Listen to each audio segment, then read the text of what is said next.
Welcome in, everyone, to another episode of Scoop du Jour. I am Jourdan Black.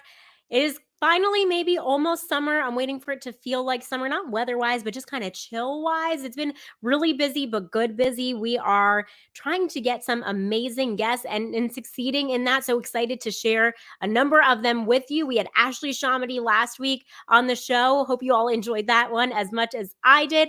And this week, so excited to share that Shayne Graham is joining the podcast. He is a 15-year NFL vet, a kicker in the NFL who really had a journey through the pros, spent time with a number of teams, the majority of his career with the Cincinnati Bengals. But as he shares, he's a small town Virginia guy, played his college career at Virginia Tech, but his love of kicking started from soccer. His dad kind of pushed him into playing football, not pushed him, but encouraged him into playing football.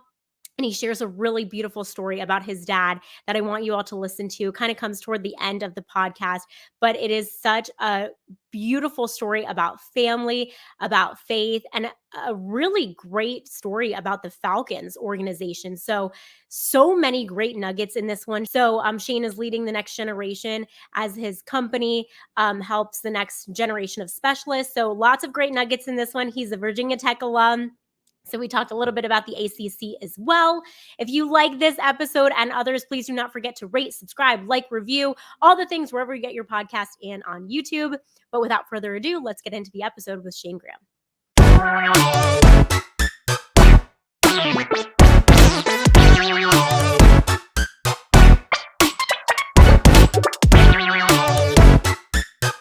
Welcome to Scoop du Jour, Shayne Graham. So excited to have you. 15-year NFL vet. You played with 14 different franchises over 9 seasons, a Virginia Tech alum. So we got to talk some college football. It is so good to have you. Now you're doing some really cool stuff. Former kicker, so got to talk a lot of special teams. But thank you so much for being here. It is such a pleasure to have you. Well, thank you. Yes. Let's first, it was so funny because we were going to coordinate last week when you were in Chicago because you're doing a lot of cool stuff with kickers nowadays. And it was really funny because Chicago's where I live. And not that we were going to do this in person, but you're, having so much fun, like traveling all over and helping the next generation of kickers. And then you were asking me for Chicago recommendations. And I was just like, you sent me a map. And I love how much faith you had in me knowing not only about Chicago, but also geography, like what this map looked like. Like you sent me a big map of Chicago, just being like, "What? Do you know this area?" And I was like, not really." So thank you for that faith, and thank you for being here. Yeah, my wife's one of my wife's best friends actually lives in Chicago, and she's a new transplant as well, so she doesn't know a ton either. So it was so funny. I was like, let me look at a map, and just one figure out like where the heck you are. So it's really cool because you're traveling all around. Let's go backwards before we get forwards.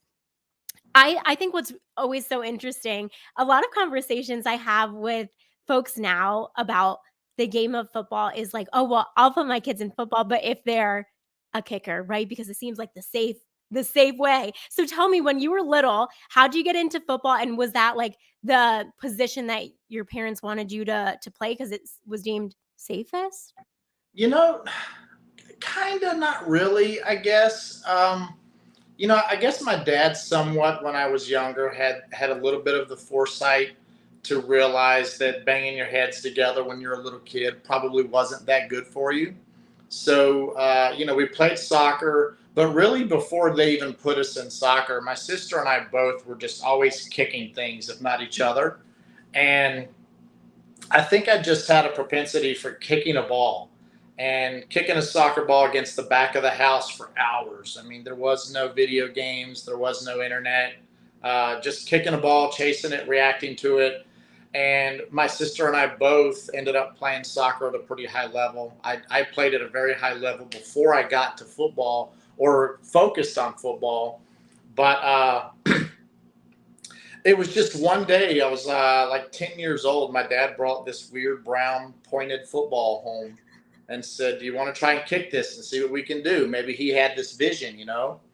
And I hit it over the backstop, and then I hit it a couple more times. You were on like an old baseball field.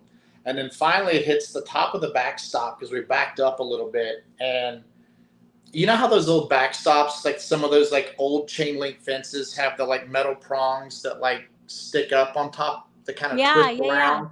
Yeah. So they had these little barbs, and the football hits one of these barbs and pops. And I don't know if you know how expensive leather footballs can be, but they're pretty expensive. But my dad was like, "Well, I think we probably need to get a few more of those and see where this can go." And then, a few weeks later, he introduced me to a guy named Pat O'Mora, who was the kicker at Ohio State in the late '80s, and who was from my hometown in Virginia, oddly enough. And he kind of served as my mentor just to kind of show me a few things when I got started. He gave me a whole bag of Wilson leather footballs, which were, expensive because they're just nice Wilson leather Right. footballs, which can be $100, $150 in today. Um, and my dad was like, "We can't afford these. We feel bad." He's like, "No, one day just make sure you give footballs to someone else when you have the opportunity." So that always stuck with me. So when I got through, going to camps and learning and having him as a mentor my whole life, even when I was in the pros, I still considered him a mentor, even though he never made it, and invited him to any of the Hall of Fame dinners and things like that I was ever invited to. Uh, and I just was fortunate that I had my father. I had people and parents around me that supported me, and I had people that could teach me, but also give me mental and spiritual support along the way. And I think that kind of helped guide me and show me the mentality I needed to have as far as motivation, use of time, how to do things when you don't always feel like doing things, and it let me obsess on the skill, and it led me to be able to have the opportunities where my high school coach let me kick a lot of field goals to ended up getting recruited and having opportunities there. And then in college, having a coach, my head coach was our special teams coach, but also he was like a father figure because he was with us every day. So Frank Beamer really helped my college career be one that was always comfortable, but yet held accountable when things weren't good. Um, I think helped prepare me.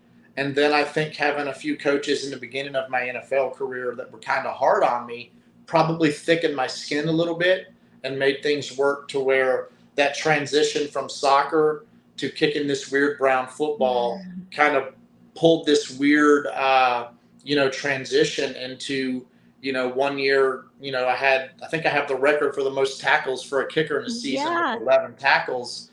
And, when all that football career ended, I get tested by the league. The league now tests guys for neurological issues and physical issues. And, I don't, I don't necessarily qualify for a lot of that stuff because I didn't get beat up too bad, I guess. But, now that I'm teaching younger guys, you're just seeing a different caliber of athlete. You're seeing guys that are probably big enough and strong enough to play a lot of different positions, but they're just sticking to kicking because maybe it's safer. I don't think anyone ever tells me that's why they do it. They just do it because they really enjoy it. Yeah. And oddly enough, the guy that was my mentor when I started, I now work with his son. So it's a really cool little circle that we have going. Yeah. Oh, that's so neat. Okay, so one of the things you mentioned was going to Virginia Tech and you played for this iconic football coach, right? I think a lot of guys growing up dream of playing for Frank Beamer. What was that experience like? It was amazing. I mean, you know, when you didn't do things well and you didn't do things right, it's not like he just beat you up for it. He made you, it was almost like you felt like you disappointed your father and you wanted to make up for it. And that was a cool feeling to have the internal motivation to want to do well, but also want to do well to please him like he's your father and you want him to be proud of you. And I think that there are some coaches that can figure that out in today's world. It's just very hard with the dynamics of how society is today. It's hard to really be hard on guys without it being considered being mean or hurtful, I guess. But when this coach would be upset with a performance or something I did off the field that maybe wasn't the most responsible when it comes to my grades or whatever, you better believe that I went and I fixed it and I made sure that I ended up graduating with a 3.5 instead of graduating with, whatever I got my first semester of my fall year, which I wouldn't have graduated if I did that. But, having that and having a coach that had a passion for the game and competitive and able to communicate with his players in a way that really, makes your players understand that he's not mad at you. He just expects more from you. Um, is really a cool place to be, because you leave this person when you're a player and you see them a year later, you see them 2 years later. I saw him 20 years later Mhm. again. I see him all the time when I go back home, but his son is now the head coach at South Yeah. Carolina. And I was coaching at Florida. We're playing against South Carolina. So their head coach, Shayne, was my teammate in college. So I go up to him, give him a hug before the game. And there's Frank, his dad, right there beside of him. And, we give each other hugs, tell each other we love each other. And it's just a great relationship to have, knowing that years later, not only did he help me with my resume when I was getting into coaching, but was always there for me when I needed any advice or anything. And now that I'm doing private coaching, I can promise you there's things I say that probably came out of his mouth at some point when it comes to how I communicate with my players. Yeah, like subconsciously. Before we get to your coaching and pro career, I think for a lot of people who haven't been to a game or aren't as familiar with Virginia Tech, I'd love for you to kind of tell us that experience from the player perspective. I've been fortunate enough to go to a game there. I actually know exactly what it was. It was Carolina clinching the Coastal from Virginia Tech. That So sorry to bring that up, but um, it was a wonderful experience because it really is a great college town, and there are so many great college towns in the ACC. But Blacksburg being one of them. Take us through what that experience is like as a player. Well, one of the cool things that they're really known for now is the whole entrance with Enter Sandman. Now they Yes. started that the year after I left, but even when I played, what was really cool about it is it's such a small community. And if you remember, you're driving through the mountains to even get there. Oh, yeah. And, we don't have like a city metroplex around us that fills our stands from, a big city nearby. It's people have to drive 5 mile or 5 hours from DC, or people are driving from Charlotte, or people are driving from Roanoke, which is a very tiny city, like an hour away. Fans have to have pure passion to show up. So there'll never be a stadium that holds 100,000 people there, because there just isn't the demographics of population Sure. base around there to do it. But you tend to have like a true feeling of family with the community.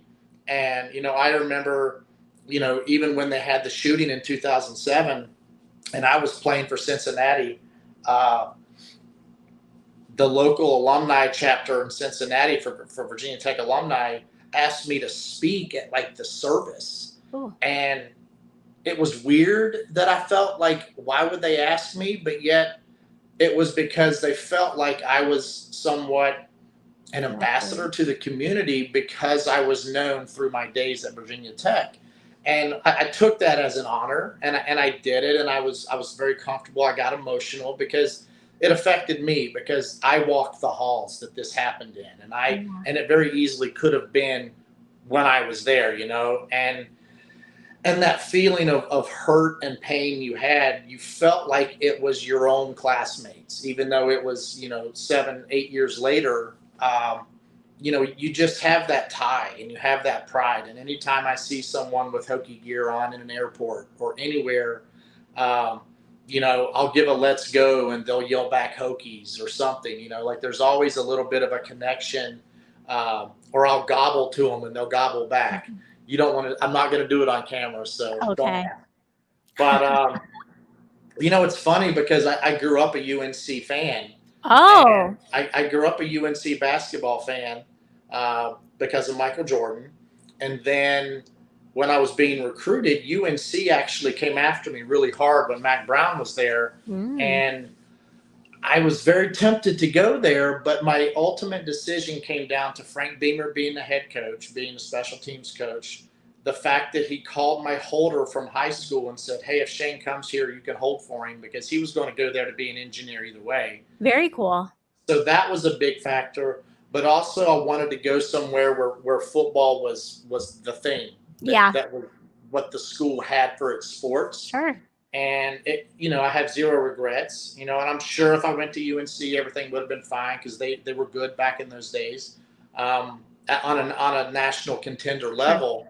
But I think the fact that I went there and made the connections I made with people that came from all these other places versus everybody that came from the city next door, um, really helped me learn other cultures, learn other things about people from New Jersey and people from New York and people from places that I had no exposure to growing up, because I grew up in the mountains of Virginia where, um, you know, everybody said y'all, and you went down to the holler and you took a dip in the creek, and that was how you spent your days.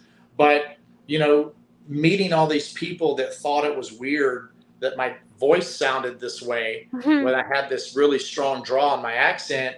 And I'm like, you're in my area. Why are you questioning me? But so many people just come from so many other places, and it's a really cool melting pot that also lets them experience the beauty of the mountains and the culture that's there as well. Yeah, I think that's one of the best things about college is it's 4 years. I think my dad always says this, where like everyone's, for the most part, besides professors and a lot of people living in college towns, but like where everyone is your age and it's so diverse and you're just living in this community where there are all different types of people, but everyone's focused on the same thing for the same amount of time. And you really never in your life are going to live in a place like that again. No. And then after that, you don't, right? Because you lived in a lot of different places after college. So your pro career, it was a journey of sorts. It took you to a lot of different places and it wasn't always easy, I'm sure. So, and it started, not in the NFL, right? In arena football. Yeah. So I didn't get drafted. I thought I was going to get drafted. I didn't. I had a buddy that was playing for like the Richmond Speed is what the team was, and I just happened to be like near Richmond, and I got a call, and I was actually out on the field kicking because I had gotten cut. I hadn't even got signed with an NFL team at this time. I was still unscathed by the NFL because I didn't get drafted. I never got signed. Mm. And he said, "Hey, I got hurt. We need somebody to kick. Are you available?" I'm like, "Honestly, I'm an hour away. I'll come play." So I come and play that game. It was so much different. I mean, you had holders that never held before, and I was used to going really fast because you had people that practiced it every day. So it was a little different, but it was fun. I actually had some of my old college teammates that were on that team, so it was really cool to kind of be there with those guys. And it was just one game, but that was my first ever pro experience. And then, for the next 17 years, I continued to chase the NFL after that, and finally the opportunities came. But it was cool having that because it really let me appreciate once I made it. I didn't really take it for granted. Sure. Your career took you to a lot of different places. And I'm curious, like you were saying, the beginning of your career in college, you stayed in Virginia where you met different types of people. But then throughout the NFL, you moved to all these different places and probably encountered a ton of different cultures that way. What was it like just moving around after living the beginning of your adult life in Virginia? Then you go to all these different places. What was that part like, just traveling? And I know it's not glamorous when you're moving all the time, but just Yeah. getting to go to all these different cool cities. So, most people that, didn't really know me, but knew that I was going to go play for Buffalo for my first team, they probably thought, oh, well, he's in the NFL now. He's going to go move to Buffalo in a mansion. And it's like, no, I'm actually going to go live as a roommate to my buddy Keon Carpenter, who played at Virginia Tech with me, and said, "Hey, you can stay here. Don't waste money on rent." Yeah. And I stayed at his apartment, and I literally lived out of a suitcase. And went to practice, played games, didn't really do much socially. Every now and then I went out with a couple of the guys on the team for dinner. And then when the season was over, I went back home and then actually finished my degree because I had a few more things I had to finish. And then I ended up going to Charlotte and playing in Carolina the next year. And, you know, I did get an apartment there and I kind of liked living there. I really enjoyed that city. But, I think my longest stint ended up being in Cincinnati, Yeah. which was the next place I went to because the assistant special teams coach for the Panthers ended up becoming the coordinator for the Bengals, and he kind of brought me there with him when their kicker got hurt during the offseason. They ended up bringing me in right before the first game, and I stayed there for 7 years. And that special teams coach actually is still there to this day. I think him and Bill Belichick are the two longest tenured NFL Mm. coaches for the same team. How did you stay the course? How did you tough it out mentally? When like we were saying, it wasn't glamorous. It wasn't living in this big mansion. It wasn't always easy. And it's tough, especially being a kicker and not getting drafted. But you did get this long stint with the Bengals. But how did you tough it out at times? Uh, just realizing how fortunate I was to get the opportunities and to be able to play a game for a career, for a living.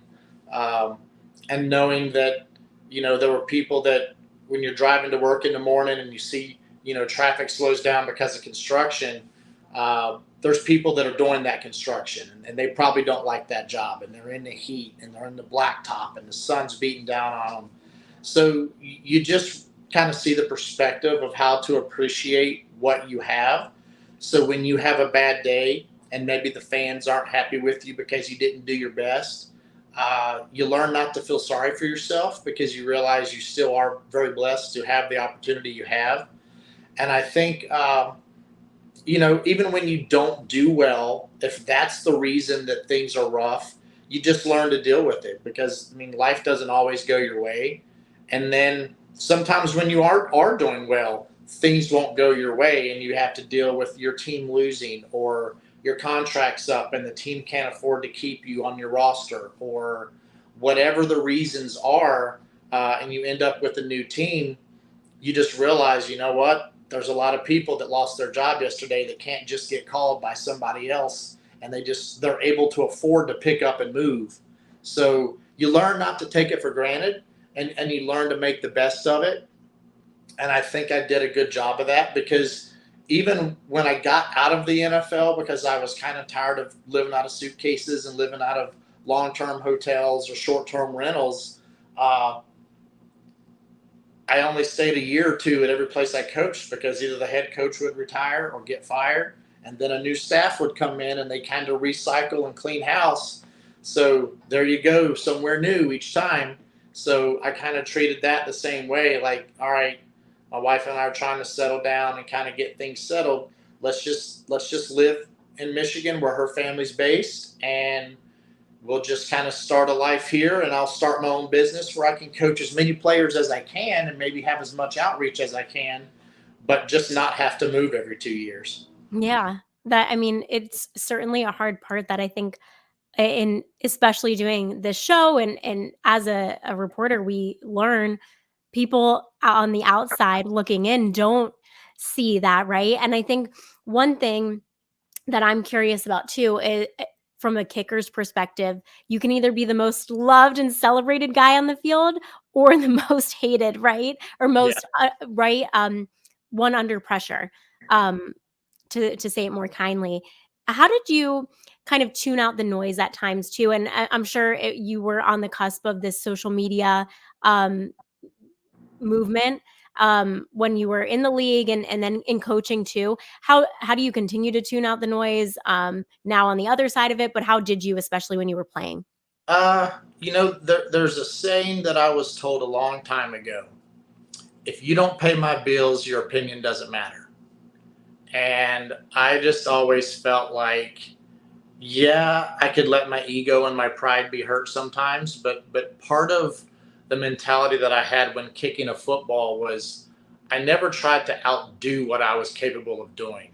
So, and that's what I teach to my guys now is never let your pride or your ego make you try to do things where you overstep your physical capabilities to reach the perception that you think other people have of you.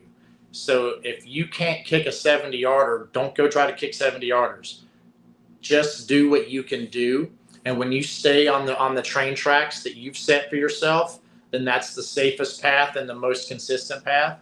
And if you try to start reaching out and doing things that you just aren't really supposed to be trying to do, then you give yourself the best chance to not make mistakes. And I think that in today's world with social media where it is, everyone's trying to impress everyone and everyone's trying to give a perception of what they are, whether it's true or not. Everyone's trying to give a perception.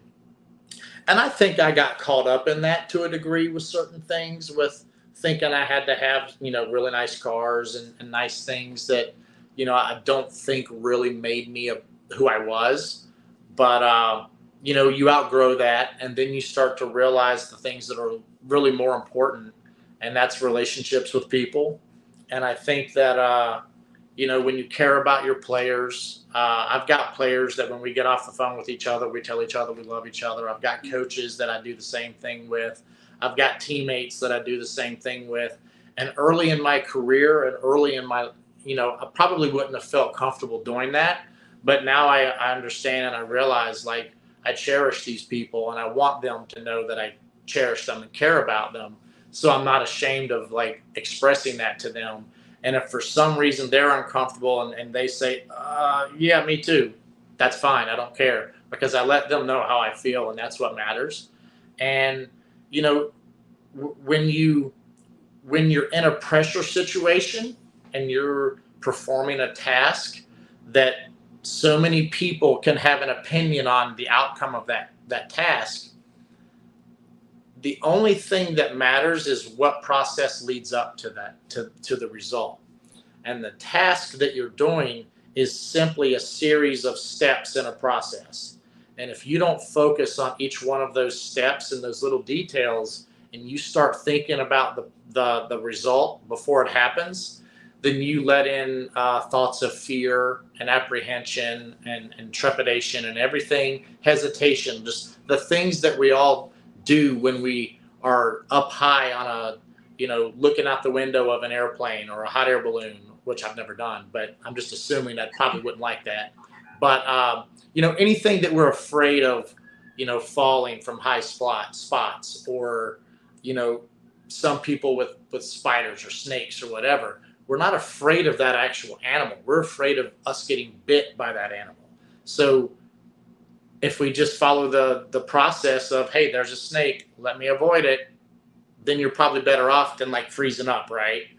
Or if you're kicking a game-winning field goal, oh crap, I hope I don't miss. Well, if you're already thinking about missing, then you've already kind of let some thoughts of doubt creep into your head. So all you can focus on are your target lines and your distances for the steps that you take for alignment and keeping the tempo that you always have and being able to do those things allow you to take two tasks that are completely the same thing. One task is kicking on a field all by yourself.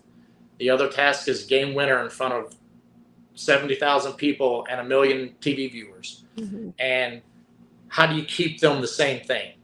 And it's to ignore all those things that can go through your head by focusing on that process. And that's a lot of what I teach my guys when I train them now, because it was a learning process for me, because I used to, I probably got away with it a few times when I was younger and still made the kicks when I was probably like afraid of missing. But later on, it was like, you know what? I've missed. It didn't feel good, but the world didn't end. So I don't have to be afraid of it. And I'm not afraid to fail. And if you're not afraid to fail, then you can be a little bit more open to taking the risk. And if you take the risk, you're going to get the reward more than you're going to get the failure. I feel like I just went to Shayne Graham Elite Winning Solutions. I mean, I'll send you the invoice later. Yeah. I don't know if I can afford it, but maybe if I get a deal with a team. Hey, before we talk about what you're doing with coaching now, one thing that you mentioned that stuck with me is that you kind of transition from like what was important at one phase in your life to what's important now, which is like relationships being so important, and at one time it was maybe material things. And I'm curious if you can pinpoint when that shifted, and how you kind of shifted that mindset. I think a lot of times, like, we're all we see things online and we're all scrolling and we're on TikTok and we're on Instagram and we see all these shiny, pretty things and we want, right? Yeah. Yeah. Um, and right, you were in this league where your paycheck is very high and you can afford these things. When were you able to shift that mindset to what's important being I, family, relationships, I, I all that? think the first moment that I went from, I used to be known for having flashy red cars, and there were some flashy ones that I had,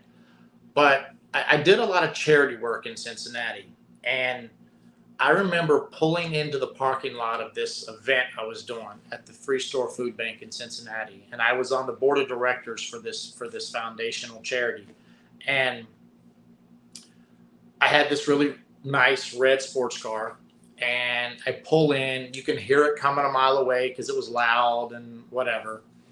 And everywhere that car would go, people had their cell phones out, like snapping pictures with their old flip phones. But it was that moment, and this was like 2007 or 2008. I can't remember exactly what year it was.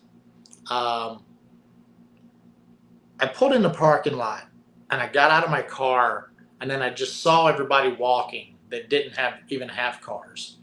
And I was like, I'm so worried about impressing people with my car, whether it be girls or, whatever. Um, but yet here I am also trying to help people that can't even afford cars. And I think that moment just kind of really hit me. And it came within a couple months. I stopped doing that and I got rid of those cars, and I got I ended up buying a truck, and it was still a nice truck by all means, but it wasn't like, holy crap, look at Totally. that thing, you Yeah. know? And from that point on, I had a truck, I had another truck, and then, now I drive an SUV, and it's, there's nothing souped up on it. It's exactly how I bought it. And I load it up with my equipment and stuff that I use. And yeah, I'll have people get in it and say, hey, nice car. And I'm like, thank you. But back in the day, I kind of enjoyed that attention of pulling up in front of the valet at a bar or a club, and everyone being like, "Oh, there's Shayne Graham," and it was intoxicating. And and when you realize that you're living this unrealistic life where the feelings that people have about you, whether it's girls show you attention because they think whatever, or the guys that want to be your friend because they think you're cool or whatever, all of those things are fleeting. And when those things are fleet and they're gone, it's like, where was the actual relationships, and where was the actual feelings of caring about someone and not caring? And now to this day, when I go back to certain places, I have those friends that I knew were always friends for the right reasons, and those are the people that I hang out with, and the people that I'm around now. And I don't have to worry about people having the wrong intentions for being around me. And it's just, and I live in Grand Rapids, Michigan, where literally maybe 0.1% of the people might recognize me from Cincinnati or from my pro playing career. I don't have to worry about it. Mostly my wife and her cousins, and some a distant cousin eventually like finds out when we're all together, like, oh, you play football, like, but they don't recognize me. And I like that. And I like that we can do things. We do go back to Cincinnati, and there's quite a bit of, hey, can we take a picture with you? We love you, blah, blah, blah. And that's great. And it's cool because my wife did not know me during that time. So like, it's new to her, Yeah. and it's a little odd to see her reaction to it. But I don't crave that anymore, and I used to. And it was, I always felt like when I left my house, I had to like put on my work face. I had to like be ready to like show like public Shayne versus home Shayne. Yeah. And home Shayne is, you know, sit around, try to, put together model airplanes and paint pictures and put together mini helmets and do kind of nerdy stuff. And public Shayne is, let me buy a bottle of, whatever and be cool. And Right. then I finally like figured out that that's not who I am. I'm a guy that grew up fishing and hunting and camping and hiking the Appalachian Trail and living off the land and being able to do that kind of stuff. Whereas the public persona that I had created for myself just wasn't me. And honestly, when I realized all that and I got to the later part of my career, I was actually much mentally healthier and was able to do my job a little better, in my opinion, because I wasn't caught up in living in that unrealistic life. I think you said so many things that a lot of people are going to relate to, not because they played in the NFL, but because you emphasize what's important in life, right? And it's your family, your health, your hobbies, right? Because those can be really important. Um, you mentioned your wife didn't know you when you were in the league. How did you two meet? So I met her when I was coaching at Central Michigan.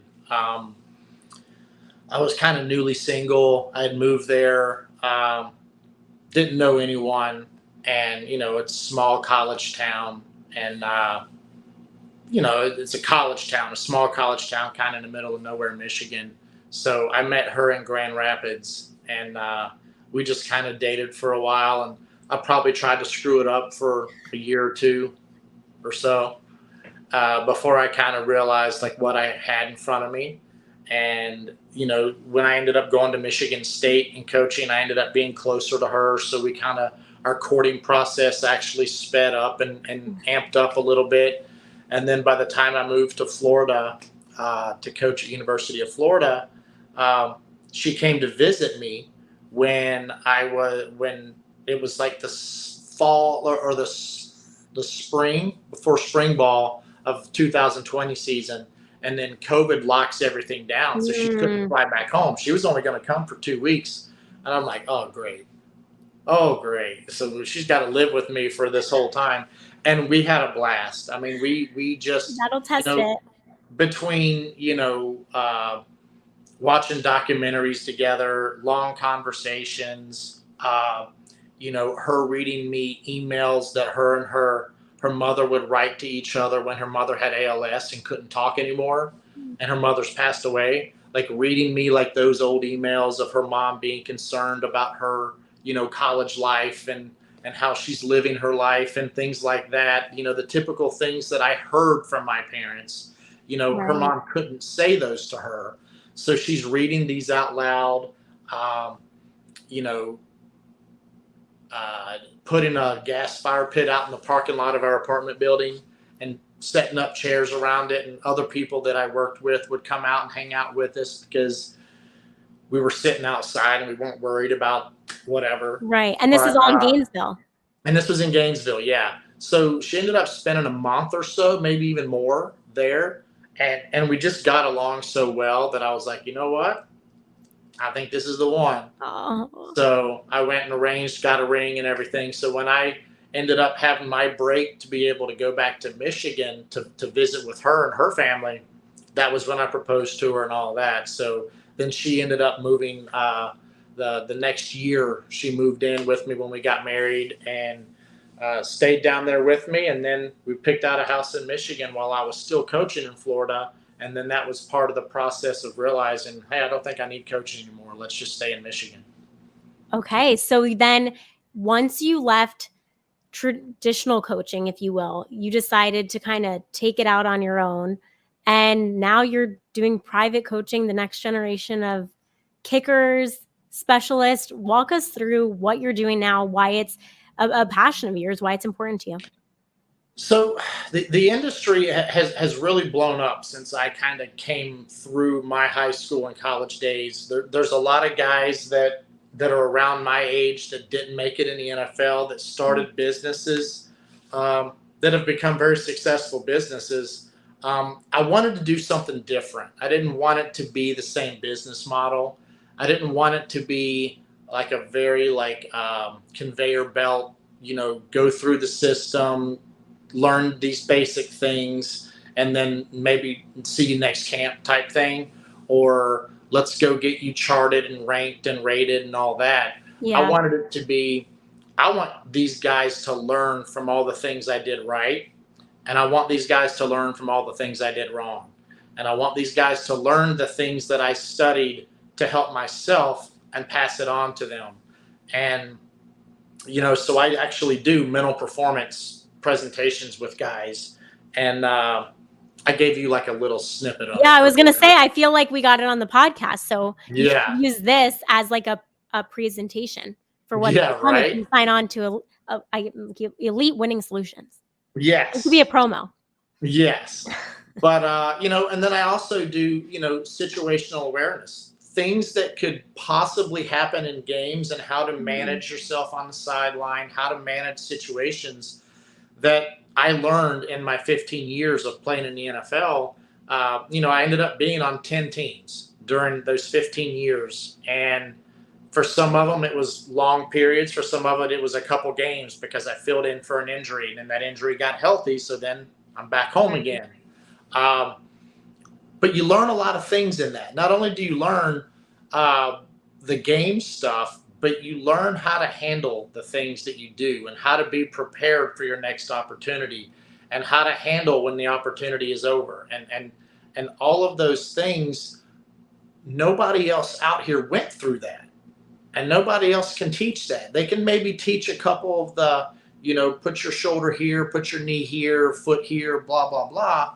And I'm very adept at that stuff because I've not only learned it myself and did it at a high level, but I was around other guys that did Mm. it at the world's highest level. I was around punters who did it at the world's highest level, who obsessed over things, and we always talked about it.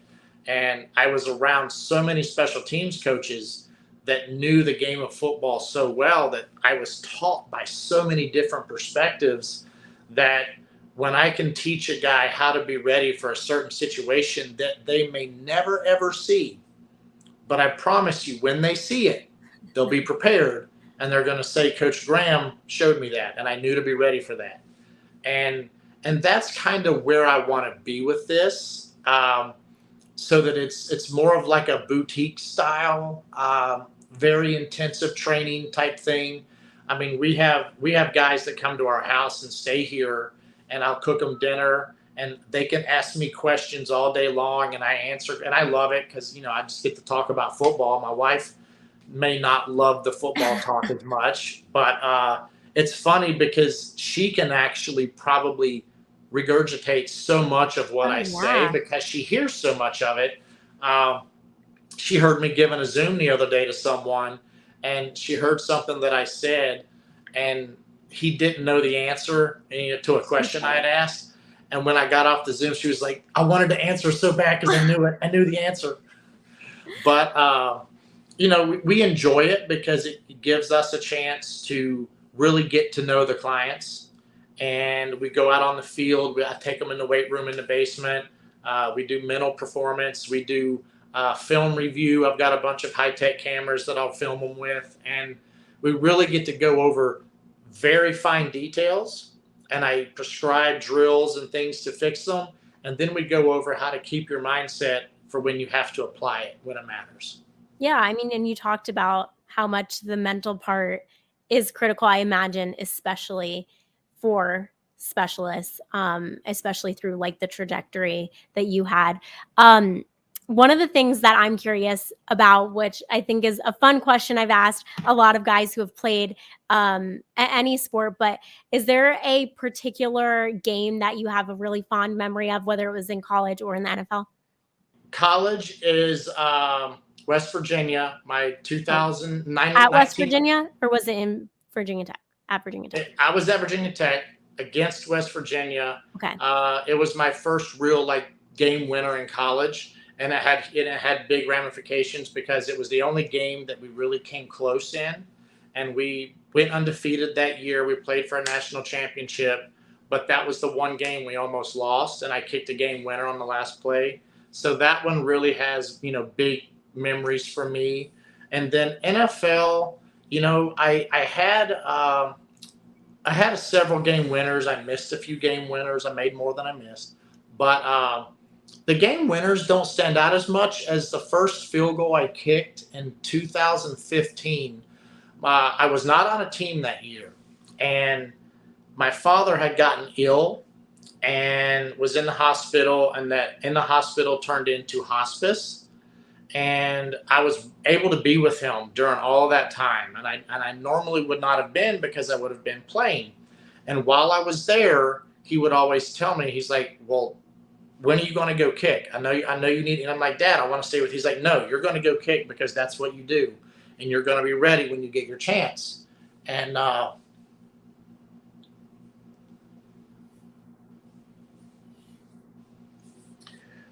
so I found a local field to where he was, and I would go train. And he passed away a week later, and we were with him, and I was able to hold his hand when he took his last breath. And as my sister and I were driving around the next day trying to set up funeral arrangements, I got a call from my agent, and he said, "Hey, Atlanta's kicker just got hurt. They want to know if you'll come work out for them." And this was like in the middle of the week, Thanksgiving week on a Wednesday. And I said, I don't know. My dad's funeral's on Friday. Only if I work out when I win the job, because I had to compete with guys to win the job. I said, when I win the job, will they let me come home and go to the funeral? And they said yes. So Thursday morning, Thanksgiving morning, I fly to Atlanta. I have my workout. I have tears in my eyes the whole time. I make every kick perfect. I don't know what the other guy did because I never watched what the other guys did. He was even a good friend of mine, and hugged me and held me in the locker room as I broke down afterwards. But the head coach came, put his arm around me, shook the other guy's hand, came, put his arm around me, and said, "Hey, we've got you a flight in a little bit." And I was like, "Oh, okay." So I just assumed maybe the other guy won the job. I had no idea. And I was like, "Okay." And I started getting my stuff together. And he was like, "But we've got practice first. You've got to get dressed, get your equipment, get your locker, and all this." And I was like, "Holy crap!" So I won the job. Went to practice, met guys, had a good practice. It was a good distraction to a degree. And then as soon as practice was over, they let me fly home. I went to the funeral on Friday. I drove back on Saturday morning and met up with the team and played on Sunday, and kicking my first field goal, knowing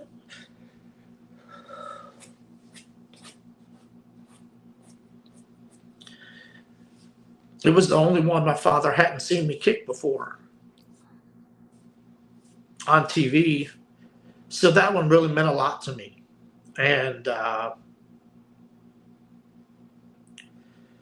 saw the TV copy, and they actually brought that up on the TV copy, which was kind of cool. And I like watching it sometimes because it's really cool the way that they talk about it. But just the way the organization treated me during that time in Atlanta, the owner, the general manager, the head coach, all put their arms around me and had tears in their own eyes. There's a lot of sentimental value that goes with that time of my career. So I'd say that was probably something that meant a lot to me, for playing, and just knowing that my dad wanted me to be ready for that moment and to be ready for it. Uh, Meant a lot because of the way that he raised me, but also just knowing that, if he would be proud of me, just to know that I did well in that moment and didn't, give up. Well, thank you for sharing that. I have goosebumps, and I think it's so special, like you said, because we started the show talking about your dad and how he gave you the football and was like, "Why don't you try kicking this brown leather thing?" And we are ending kind of talking a full circle moment about how special it was.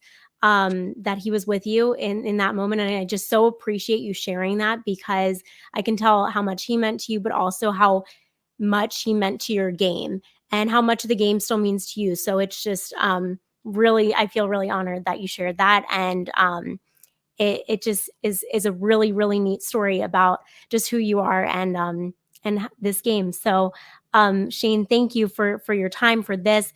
It has been so wonderful to learn from you, to hear from you. And we've plugged the Shayne Graham Elite Winning Solutions, but plug yourself some more. Where can everyone find you? Uh, my personal social media. So at Shayne Graham 17, only the capital S on Twitter, and at Shayne_Graham on Instagram. But all of my social media for Elite Winning Solutions is at EWS_mentality. But elitewinningsolutions.com, that's where you can reach out. You can message me, sign up for things, sign up for services, ask questions about services. And you can go to that website to see exactly what those services are as well. Amazing. And for anyone listening who can't see, it is Shayne with a Y, in case they just Yes, didn't Shayne know with a Y. didn't know who you were. But I mean, I can't imagine that. Shayne Graham, thank you so much.